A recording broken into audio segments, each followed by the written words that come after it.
Hello दोस्तों, विजय academy Indore में आपका स्वागत है। और असिस्टेंट टैक्सेशन एग्जाम 2022 का पूरी पूरी जो परीक्षा योजना थी वो आ चुकी है। एमपीपीएससी ने इसे रिलीज कर दिया है। तो इसके अंदर देखिए, जो आपका पेपर होगा वो दो खंड में होगा। खंड अ है, जिसमें आपका मध्य प्रदेश है, राष्ट्रीय और अंतर्राष्ट्रीय स्तर का सामान्य ज्ञान है, कंप्यूटर का आधारभूत ज्ञान है। ये आपका सिलेबस है खंड अ का, जिसमें आपसे 50 प्रश्न पूछे जाएंगे और एक क्वेश्चन के 3 मार्क्स रहेंगे। ठीक है, एक क्वेश्चन का कितने मार्क्स है? 3 मार्क्स। तो ये आपका जो खंड ए रहेगा वो 150 अंक का है। और जो आपका खंड बी है, जिसमें आपका जो सब्जेक्ट रहेगा वाणिज्य रहेगा, कॉमर्स रहेगा, इसके आपसे 100 क्वेश्चन पूछे जाएंगे और ये आपका 300 मार्क्स का रहेगा। जो आपका पूरा की पूरा पेपर में कितने क्वेश्चन आपसे पूछे जाएंगे? तो 150 प्रश्न पूछे जाएंगे और ये 450 नंबर का आपका पेपर रहेगा। पेपर के बाद जितनी पोस्ट है उसके 3 टाइम्स, जो टोटल पोस्ट है उसका 3 टाइम्स उन स्टूडेंट को इंटरव्यू के लिए बुलाया जाएगा। ठीक है। और अगर किसी के सिमिलर मार्क्स भी हैं तो उन स्टूडेंट को भी इंटरव्यू के लिए बुलाया जाएगा। तो ये जो आपका इंटरव्यू रहेगा ये 50 अंक का रहेगा। और जो आपका ये पूरा की पूरा कराधान सहायक परीक्षा है पूरी 500 अंकों की रहेगी। उसके आधार पर आपका मेरिट के हिसाब से पोस्ट आपको मिलेगी। इस पर हम इसका पूरा सिलेबस देख लेते हैं कि कितने यूनिट्स है। तो देखिए, आपकी पूरी की पूरी 10 यूनिट है। 10 यूनिट में आपका सेक्शन बी है, ये आपसे पूछा जाएगा। तो जो भी स्टूडेंट कोर्स परचेस करना चाहे आप इसे कोर्स परचेस कर सकते हैं।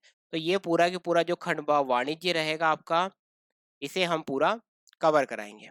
तो देखिए, जो आपकी यूनिट 1 है लेखांकन है, इसमें आपका लेखांकन की प्रकृति, उसके उद्देश्य, लेखांकन की विधियां, लेखांकन प्रक्रिया, लेखांकन के मूलभूत सिद्धांत, अवधारणाएं, उसकी परंपरा और सीमाएं, लेखांकन समीकरण, ये सब दिया गया है।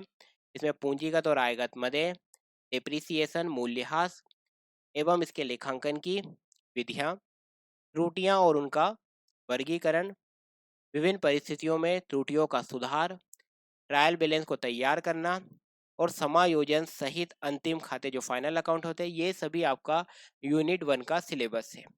अब यूनिट 2 में आपकी पार्टनरशिप है, जिसमें साझेदारी संलेख, साझेदारों की पूंजी, साझेदारी सामान्य लेखे, नए साझेदार का प्रवेश, नया अनुपात, त्याग अनुपात, ख्याति का मूल्यांकन एवं उपचार, नए साझेदार के प्रवेश बल लेखांकन, साझेदार के अवकाश ग्रहण और उसकी मृत्यु, ख्याति का उपचार, नया अनुपात एवं लेखांकन, साझेदारी फर्म का जो विघटन है वो उससे संबंधित लेखांकन, दिवालिया सहित।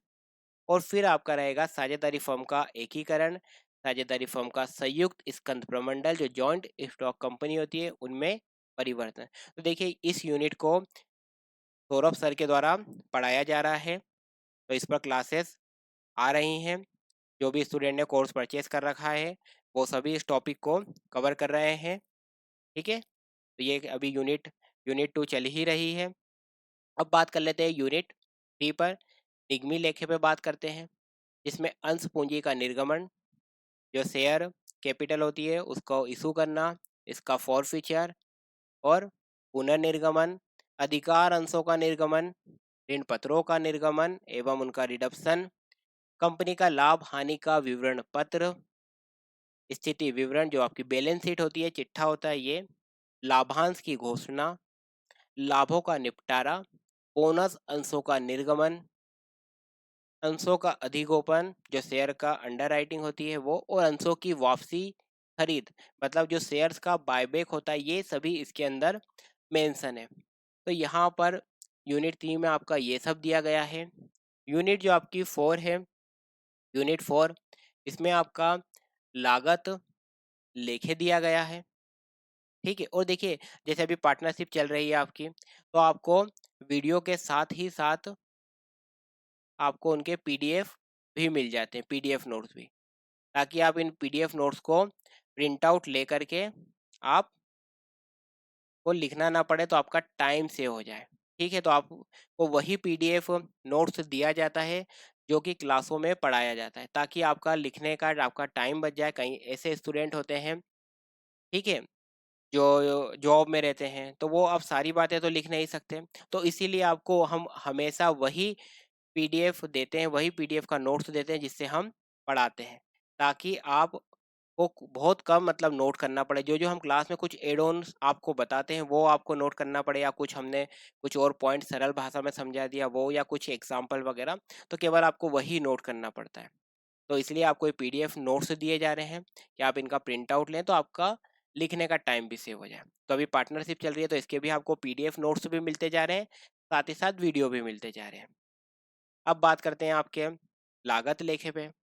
तो इसके अंदर देखिए, लागत की अवधारणा, उसका उद्देश्य, महत्व, लागत की विधियां, लागत के तत्व, लागत लेखांकन मानक, वन के अनुसार, सामग्री लागत, निर्गमित सामग्री का मूल्यांकन, श्रम लागत लेखांकन, मजदूरी भुगतान की पद्धतियां, ऊपरी व्ययों का वर्गीकरण, अभिभाजन एवं अवशोषण, लागत का पत्रक जो कॉस्ट शीट होती है वो, लागत का विवरण पत्रक, उत्पादन खाता, निविदा मूल्य की गणना, और मशीन घंटा दर पद्धति, लागत लेखों का वित्तीय लेखों से मिलान। तो ये जो आपको पूरा पूरा जो कॉस्ट अकाउंटिंग है वो इसमें दी गई है इस यूनिट में।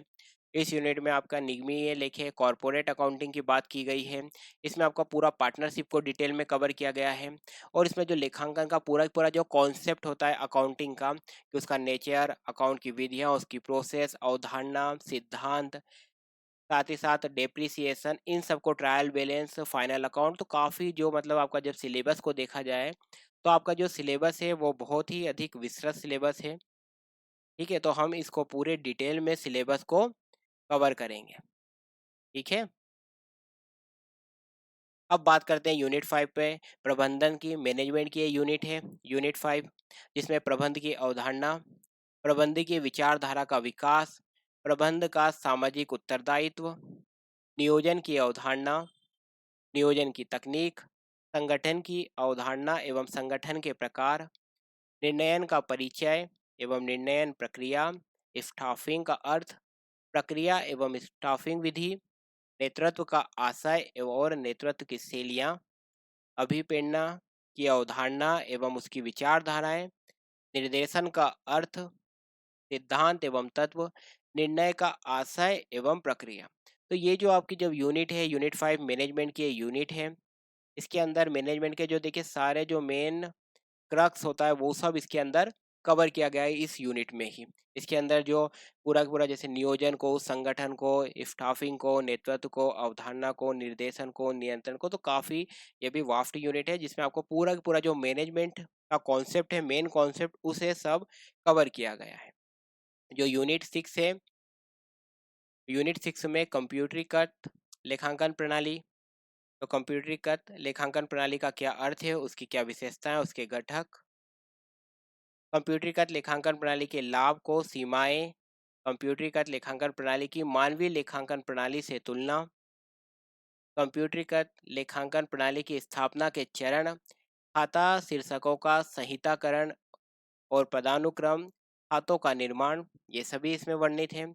लेखांकन सॉफ्टवेयर की सोर्सिंग, लेखांकन सॉफ्टवेयर पैकेज उपयोग के लिए तैयार, उपभोक्तानुकूल और उपयुक्त पैकेज, लेखांकन सॉफ्टवेयर का उपयोग करना और उसके संबंध में क्या क्या कठिनाइयां हैं और क्या सावधानियां रखना चाहिए, ये सभी की सभी इसके अंदर यूनिट 6 में मेंशन है। तो जो अकाउंटिंग के लिए जो भी कंप्यूटराइज आज अकाउंटिंग यूज़ की जा रही है, उन सभी को कौन कौन से अकाउंटिंग सॉफ्टवेयर यूज़ हो रहे हैं, जैसे टेली हो रहा है, सेप अकाउंटिंग है, तो इन सभी को इसमें आपको कवर करना है। ये सब है इस यूनिट में। यूनिट जब हम बात करते हैं यूनिट 7 की, तो अंकेक्षण, ऑडिटिंग की यूनिट है, एवं वाणिज्य के विविध आयाम।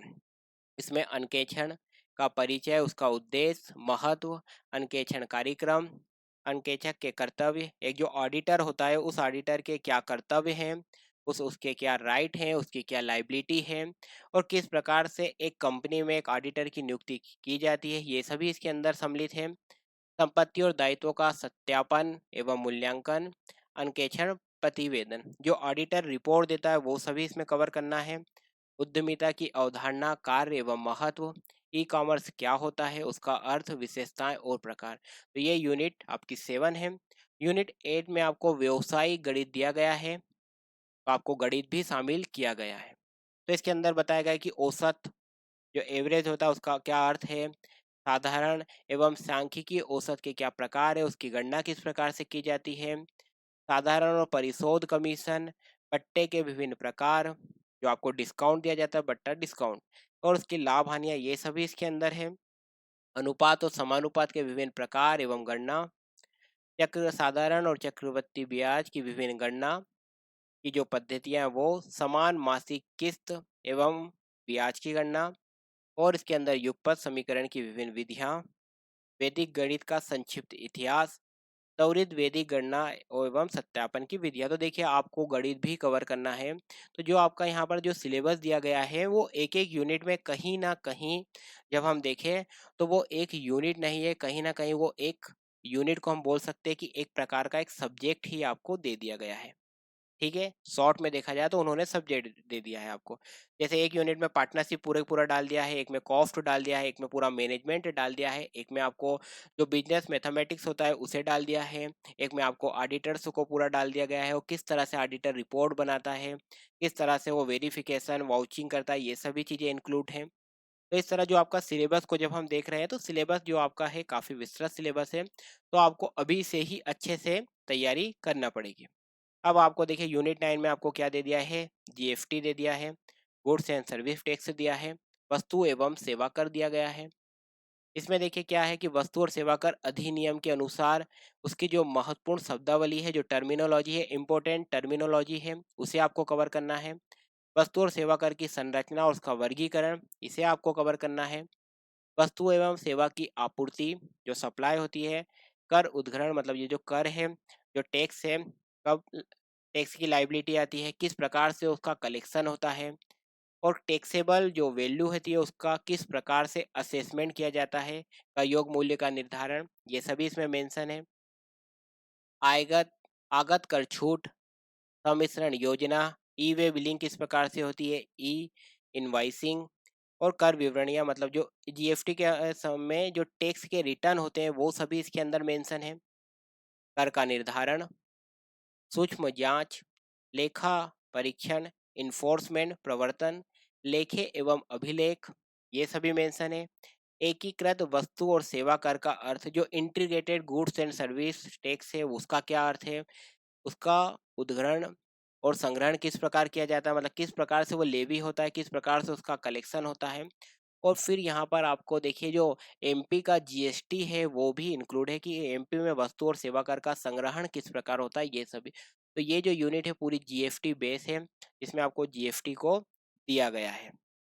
लास्ट वाली जो यूनिट है आपकी यूनिट 10, इसमें मूल्य संवर्धित कर प्रणाली है, जो वैल्यू एडेड टैक्स होता है वो दिया गया है। इसका क्या सामान्य परिचय है, उसकी क्या अवधारणा है, किस प्रकार से उसकी उत्पत्ति हुई, इसके विभिन्न प्रावधान जो इसके मिसलेनियस प्रोविजंस होते हैं वो सभी की, जैसे इसमें डेफिनेशन, किस प्रकार से रजिस्ट्रेशन होता है, पंजीयन होता है, किस प्रकार से टैक्स की लाइबिलिटी आती है, ये सभी इसमें इंक्लूड है। विवरण पत्र, आगत कर छूट और कर का निर्धारण किस प्रकार होता है, ये बातें इसमें है।